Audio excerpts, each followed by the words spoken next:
स्वाहा तत्सवितुर्वरेण्यं भर्गो देवस्य धीमहि धियो यो नः प्रचोदयात्। जी प्रणाम।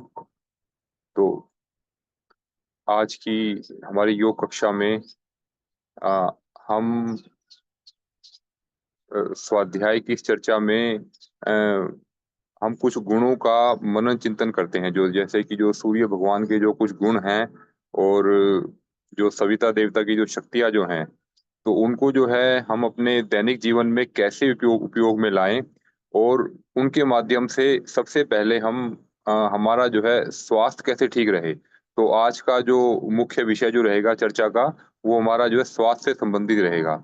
कि हम जो है हम सूर्य देवता के सानिध्य में अपना जो है स्वास्थ्य कैसे बनाए रख सकते हैं। तो इसके लिए हम देखें तो जैसे आयुर्वेद में अगर हम इससे कंपेयर करते हैं, तो आयुर्वेद में जो है एक सिद्धांत मिलता है वात, पित्त और कफ का। किसी भी रोग का जो हमारे शरीर के भीतर आया है, उसका जो मुख्य कारण वात, पित्त और कफ की विकृति है। तो इसको जो है अब गुरुदेव ने जो है इसमें और भी सरल कर दिया है। तो आप ये देखेंगे कि जैसा हमने पहले डिस्कस किया था, गुरुदेव ने ये पुस्तक जो बताई थी सूर्य चिकित्सा विज्ञान। तो सूर्य चिकित्सा विज्ञान में जो है गुरुदेव ने इस तरह का रेफ़रेंस हमें दिया है कि हमारे शरीर में जो रोगों का जो मुख्य कारण जो है, वो हमारे शरीर में कितने भी रोग हों, परंतु हमें ना उसके कारण की जाँच अवश्य करनी चाहिए। क्योंकि जब तक हम कारण नहीं जानेंगे, तब तक हम उसका समाधान भी नहीं दे सकते हम। तो हमें जो है किसी भी साधना में किसी को कोई भी समस्या है या शारीरिक इस स्तर पर, मानसिक स्तर पर किसी को कोई भी समस्या है, तो हमें उसके कारण तक पहुँचना होता है हमें। तो कारण से ही वास्तविक समाधान मिलता है। तो अगर हम देखें कि अगर अगर हम स्थूल शरीर की बात जब हम करते हैं, तो गुरुदेव ने जब कहा कि जो है हमारे शरीर के भीतर जो रोग जितने भी हैं, उन सबका आपको नाम याद करने की आवश्यकता नहीं है। अपितु आपको तो यह देखना चाहिए कि जो भी एक सूर्य चिकित्सक जो है, तो वह यह देखता है कि इनमें से जो ये बीमारियाँ जो बड़ी हैं, इनमें जो 3 मुख्य कारण हैं इसके।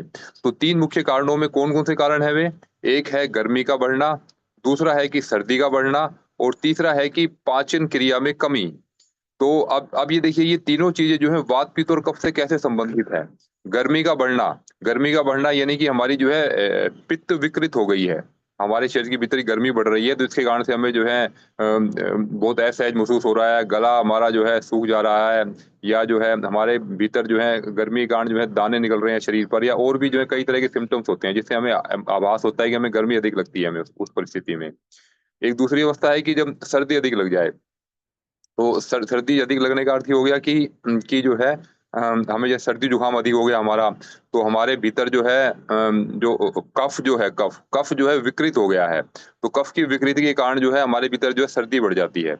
अब तीसरा है फिर कि प पाचन क्रिया में कमी का आना। पाचन क्रिया में कमी जब आएगी आपके शरीर में, तो पाचन क्रिया की कमी से जो है शरीर के अंदर जो मुख्य रूप से क्या होगा कि जब जब भोजन जब डाइजेस्ट नहीं होगा, तो वो सड़ेगा। और सड़ने के कारण जो सबसे पहले जो है एक जो बाई जो इसके कारण जो इसका जो एक जो वेस्ट उत्पन्न होगा, उसको हम बोलते हैं गैस। तो जो है उसका जो भोजन के सड़ने के कारण हमारे शरीर के भीतर जो है गैस बनने लगेगी। तो गैस बनने लगेगी, तो गैस का अर्थ हो गया कि एक तरह की वायु है ये। तो हमारा इससे हमारा जो है वात विकृत होता है। तो हमने देखा कि गुरुदेव ने जो है सरल शब्दों में हमें ये समझाया कि हमारे शरीर के भीतर की गर्मी बढ़ रही है, यह हम देखें, या सर्दी बढ़ रही है, यह देखें, या हमारा जो पेट का पाचन ठीक नहीं है, जिसके कारण से हमारी जो है वो वात विकृत हो रही है। तो इनके आधार पर जो है हम कम से कम एक कारण पर पहुँचेंगे कि हमारे शरीर में जो भी कोई रोग आया है, तो इन सिम्पटम्स के आधार पर हम ये देखेंगे कि इसका जो कारण क्या है। अब जो है बहुत से लोगों को जो है मिले-जुले रोग होते हैं। तो फिर जो है जैसे कि वात, पित्त, कफ प्रकृति ज़रूरी नहीं कि किसी की एक ही विकृत हो। किसी की जो है 2 की कॉम्बिनेशन भी हो सकती है। जैसे किसी की जो है वात और पित्त दोनों ही बिगड़ा हुआ हो, या पित्त और कफ बिगड़ा हुआ हो, या वात और कफ बिगड़ा हुआ हो, या तीनों ही बिगड़े हुए हों। तो उन सभी की अवस्था में जो है अलग-अलग तरह के रोग उत्पन्न हो जाते हैं। उसमें से जो है किसी की मात्रा कम विकृत है, किसी की अधिक विकृत है। तो इसके आधार पर भी फिर जो है कुछ नए रोगों का जो है जन्म हमारे शरीर में होता है। तो इस तरह हम ये देखें कि जो है कौन सा जो इसमें जो जड़ जो है, यानी कि हमारे अंदर जो विकृति जो आई है, इसमें से जो है कौन सी कितनी अधिक मात्रा में है। किसी को जो है जुकाम भी लग रहा है, गर्मी भी लग रही है उसको, परंतु जुकाम इतना अधिक लग रहा है कि उसका पानी रुक नहीं रहा उसका, यानी कि उसके अंदर जो है जो कफ जो है वो अधिक विकृत है, और जो उसके अंदर की जो जो उसको जो गर्मी जो लग रही है वो थोड़ी कम विकृत है वो, तो हमें उसके अनुसार ही उसको उपचार देना पड़ेगा। तो अब इसका उपचार कैसे होगा? तो इसके उपचार के लिए जो है गुरुदेव ने जो है बहुत ही इसमें अच्छे माध्यम जो हमें बताए हैं, वो ये है बताते हैं कि इनका उपचार जो है रंगों से हो सकता है, कलर से। ये जो है रंगों की जो चिकित्सा जो होती है, जो कलर थेरेपी जो होती है, वो जो है वास्तव में जो है ये इसी से ही निकली है, जो सूर्य चिकित्सा से ही निकली है ये। तो सूर्य के अंदर हम सभी मानते हैं कि जो है सूर्य भगवान जो है वो 7 घोड़ों पर सवार होकर के आते हैं। तो ये जो सूर्य भगवान के जो 7 घोड़े हैं, ये वास्तव में वो 7 रंग हैं। तो उन 7 रंगों के माध्यम से जो है, हम ये देखते हैं कि इनके माध्यम से जो है हम अपने चिकित्सा में इन्हें किस प्रकार उपयोग करें। तो अब हम देखते हैं कि रंग का क्या है वास्तव में। रंग का जो है गुरुदेव ने बताया कि अपने आप में कोई स्वतंत्र अस्तित्व नहीं है। रंग जो है वो जैसा कि आप जो है चूने का रंग सफ़ेद होता है और हल्दी का रंग पीला होता है। उन दोनों को मिला देंगे तो आपको जो है लाल रंग मिलेगा। तो इसका मतलब क्या हुआ कि इसी प्रकार जैसे और भी जैसे कुछ रंग होते हैं, तो जैसे कि पहले उन रंगों का कोई अस्तित्व नहीं होता, परंतु 2 रंगों के मिलाने से एक तीसरा एक नया रंग उत्पन्न हो जा रहा है। तो हम ये समझ सकते हैं इससे कि रंगों का अपना कोई स्वतंत्र अस्तित्व नहीं होता। वे जो है अलग-अलग तरह के जो केमिकल का कंपोज़िशन होता है, तो उनके मिलने से एक जो है नई रंगों की उत्पत्ति होती है। तो अब रंग का जब हम ये स्वरूप जब हम समझते हैं, तो अब हम ये देखें कि इनके माध्यम से हम चिकित्सा कैसे कर सकते हैं। तो इसको चिकित्सा करने का भी जो है एक सरल उपाय जो अभी हमने जाना कि जो हमारे शरीर के भीतर जो 3 जो विकृतियाँ मुख्य रूप से आई हैं, तो इनकी चिकित्सा करने के लिए 3 जो है मुख्य रंग जो हैं, वो हम जो है अपने लिए हम इसको उपयोग कर सकते हैं। जैसे कि जो है अगर किसी के भीतर जो है पित्त विकृत हो गया, गर्मी बढ़ गई। गर्मी बढ़ने का अर्थ है कि उसके भीतर जो है लाल रंग की अधिकता है, तो लाल रंग की अधिकता है। और दूसरा है कि फिर किसी के भीतर जो है अगर सर्दी बढ़ गई, सर्दी का मतलब है कि उसके अंदर जो है जल तत्व जो है वो विकृत हो रहा है वो। तो जल तत्व वो रिप्रेजेंट करता है नीले रंग को। उस अवस्था में जो है उसके अंदर जो नीले रंग की जो विकृति आई है, हम उसके अनुसार हमें उसका उपचार करना होगा। अब तीसरा आता है कि हमारे जो पाचन शक्ति की जो कमी के अंदर जो है, वो जो विकृति आई है, वो दिखाती है पीले रंग को। तो हमने देखा कि लाल, नीला और पीला, ये जो है 3 रंग मुख्य हैं, और इन्हीं रंगों के मिलाने से जो है बाकी रंगों की भी हमें प्राप्ति हो सकती है हमें। तो इसलिए जो है हम इन 3 रंगों को मुख्य लेके चलें। अगर 7 रंग भी अगर हम जानते हैं, तो हम देखते हैं कि इन इन रंगों के मिक्स जो अलग-अलग जो है इनको मात्रा में मिला करके जो है एक नए रंगों की उत्पत्ति हम कर सकते हैं। तो इसका अर्थ ये हुआ कि हम जो है चिकित्सा में जो है किसी रोगी को कितनी मात्रा में जो है वह रंग देना है, या दूसरा रंग अधिक देना है, या पहला रंग कम देना है। तो यह जो हम जो है उसके आधार पर हम देखेंगे कि अपनी जो है बुद्धि, अपने अनुभव के आधार पर, और जो है जिसकी हमें चिकित्सा करनी है उसकी स्थिति के आधार पर, कि वो बच्चा है, जवान है, बूढ़ा है, या उसको जो है रोग कितने समय से है, या उसके रोग के अंदर जो है किस तत्व की ज़्यादा अधिकता है, किस तत्व की ज़्यादा कमी है। तो उसके आधार पर ही हम चिकित्सा करेंगे। तो इसमें हम फिर यह देखें कि जैसे कि जब हमें गर्मी बढ़ जाती है, तो गर्मी बढ़ने के कारण जो है जैसे हमें बेचैनी होती है, घबराहट होने लगती है, तो उस समय जो है उसको जो है ठंडी चीज़ है जब हम देंगे, तो उससे जो है वो शांत होने लगती है। यानी कि उसको जो है नीले रंग की आवश्यकता अधिक है उसको। तो इसके लिए हम क्या कर सकते हैं कि जो 7 रंगों की जो अलग-अलग रंगों की जो बोतल जो होती हैं, वो बाज़ार में उपलब्ध होती हैं, अलग-अलग रंगों की होती हैं, जो काँच की बोतल, ये ध्यान रखिए देखिए, कुछ लोग जो है प्लास्टिक की बोतल भी उपयोग करते हैं चिकित्सा के लिए, परंतु हमें जो है प्लास्टिक का उपयोग नहीं करना, क्योंकि उसका जो है उसके कुछ नैनो पार्टिकल्स वो सब उसके अंदर मिक्स होकर के, और वो पूर्णतः हमें लाभ नहीं देते। इसलिए जब भी हमें रंगों की चिकित्सा करनी है, तो उस समय जो है हमें काँच की बोतल का ही उपयोग करना है। तो काँच की बोतल का जब हम उपयोग करेंगे, तो उससे जो है उससे जो सूर्य की जो प्राण शक्ति जो है वह इसके अंदर मिल जाती है, और एक विशेष रंग जो है वो उसके अंदर जब हम मिला रहे हैं, तो एक विशेष एक रोग के लिए वो दवा बन जाता है वो। जैसे किसी के रोगी के अंदर जो है गर्मी अधिक बढ़ रही है, तो गर्मी अधिक बढ़े हुए व्यक्ति के लिए जो सबसे अच्छा रहेगा कि उसको नीले रंग की बोतल में सूर्य के अंदर तपाया हुआ पानी 5-6 घंटे तक हम तपाएँ उसको, और उसके बाद उसको जो है वो पानी उसको दे, तो उसके भीतर जो है एक शीतलता का आभास होगा, उसके शरीर की जो भीतर की गर्मी जो शांत होगी वो। और ये देखिए ये इतना जो अधिक प्रभावशाली है कि आप देखिए कि जो सूर्य की किरणों में जो प्राण शक्ति जो होती है, वह प्राण जो है उसके अंदर मिला और उस प्राण की भी जो है एक एक जो है विशिष्ट एक वेवलेंथ, मतलब कि जो नीले रंग की जो है एक जो विशेष ऊर्जा जो है, वो संपूर्ण सातों रंगों में अपनी-अपनी प्राण शक्ति है। परंतु उसमें जो हमने नीले रंग को जो फ़िल्टर कर दिया, तो उसको उसकी वाली जो प्राण शक्ति जो वो अधिक मात्रा में मिली। तो वो जब गर्मी वाले पेशेंट को देंगे तो उसको एक रिलैक्स फ़ील होगा। अब अगर किसी व्यक्ति को सर्दी-जुकाम अधिक होता है और उससे जो है ब्रेन से संबंधित समस्याएँ अधिक होती हैं। देखिए ये पोर्शन हमारा होता है कफ का पोर्शन होता है और गर्दन से लेकर के और जो नाभि तक जो हमारा पोर्शन होता है, ये हमारा जो है ये हमारा जो है ये जो गर्मी जो है, जो हम जो पित्त का पोर्शन जो है हमारा, और नाभि से लेकर के नीचे का शरीर जो है हमारा, ये हमारा वात का पोर्शन होता है हमारा।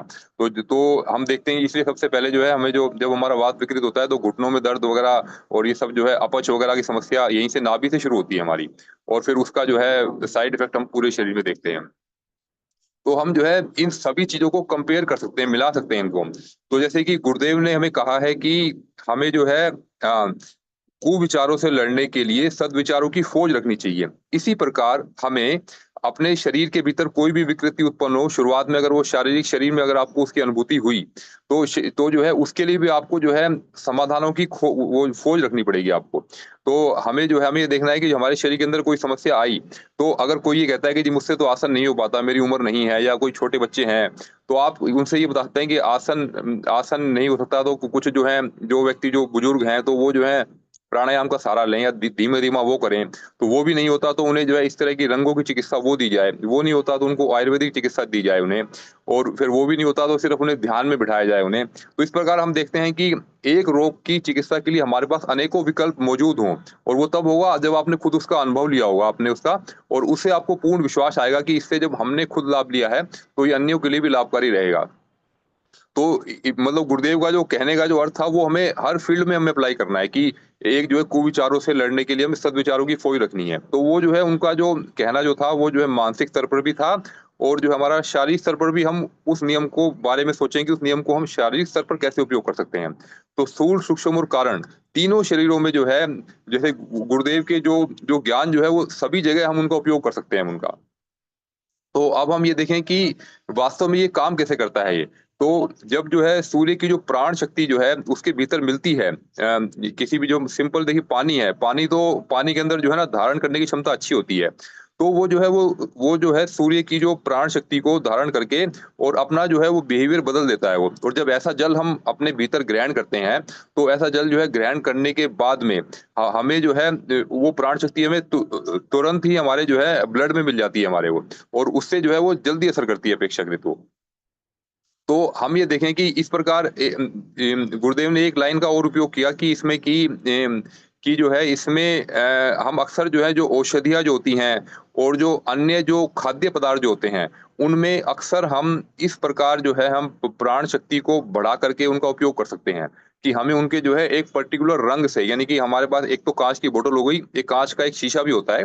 तो आप जो है काँच के शीशे को अगर आप अलग-अलग रंगों का काँच का शीशा जो है उनको रखें हम, अलग-अलग रंगों में से अलग-अलग रंगों के नीचे जो हम कुछ हम खाद्य पदार्थ रखें, कुछ शक्कर रखें, गुड़ रखें या और खाने-पीने की चीज़ रखें, तो उनमें जो है उन गुणों को बढ़ा सकते हैं। और जो है वह जो बढ़ा हुआ गुण उस विशिष्ट पदार्थ में जो आया, अब वह पदार्थ हमें जो है विशिष्ट रोगों में लाभ करेगा हमें वो। जैसा जो अलग-अलग रंगों की जो बोतल के अंदर जो पानी भरा हुआ जो है हमें अलग-अलग रोगों में काम देता है, ऐसे ही उसकी जो प्राण जो है, वो हमने जो है उस गव्य के अंदर, उस खाद्य पदार्थ के अंदर भरा, तो वह हमें लाभ देता है। इसी प्रकार का हम उपयोग जो है गौमूत्र चिकित्सा में भी करते हैं। तो जैसे अभी अपने भूपेंद्र भैया हैं, तो वो भी क्या करते हैं कि औषधियों को औषधियाँ तो वही है देखिए, जो कहने को तो है कि भई वो गिलोय अर्क ले रहे हैं या जो है हार श्रृंगार अर्क ले रहे हैं, तो वो औषधियों के रूप में भी वह विद्यमान है। परंतु औषधियों के साथ-साथ जब हम जो है गोमूत्र की प्राण शक्ति उसमें और डाल देते हैं उसके अंदर हम, तो गोमूत्र जो है उसके औषधियों के प्रभाव को कई गुना बढ़ा देता है। तो यही विज्ञान वहाँ काम करता है, और यही विज्ञान हमारा जो है सूर्य साधना के साथ भी यही विज्ञान काम करेगा, जो गुरुदेव ने हमें बताया। तो हम जो है इसलिए हम जो है जब भी हम अपने हिसाब से जो भावनाएँ करें, तो हमारी भावनाएँ भी अच्छी होनी चाहिए हमारी। जब भी हम ध्यान करें या कोई भी क्रिया योग करें, तो उसमें भावनाओं को अधिक से अधिक जोड़ें। तो भावनाओं के जोड़ने से ही जो है वह प्राण शक्ति हमारे भीतर खींची चली आती है और वह जो है प्राण शक्ति जो है हमें इतना अद्भुत बल देती है कि जो शारीरिक स्तर पर जो है वह उसमें लंबा समय लगेगा, परंतु सोचने मात्र से ही जो है वह प्राण अपने शरीर के भीतर जो है बहुत कुछ बदलाव कर देता है। तो इसी के साथ जो है आज हम अभी यहीं पे इसको विराम देंगे। तो अब हम इसके बाद जो है प्रैक्टिकल का थोड़ा अभ्यास कर लेते हैं।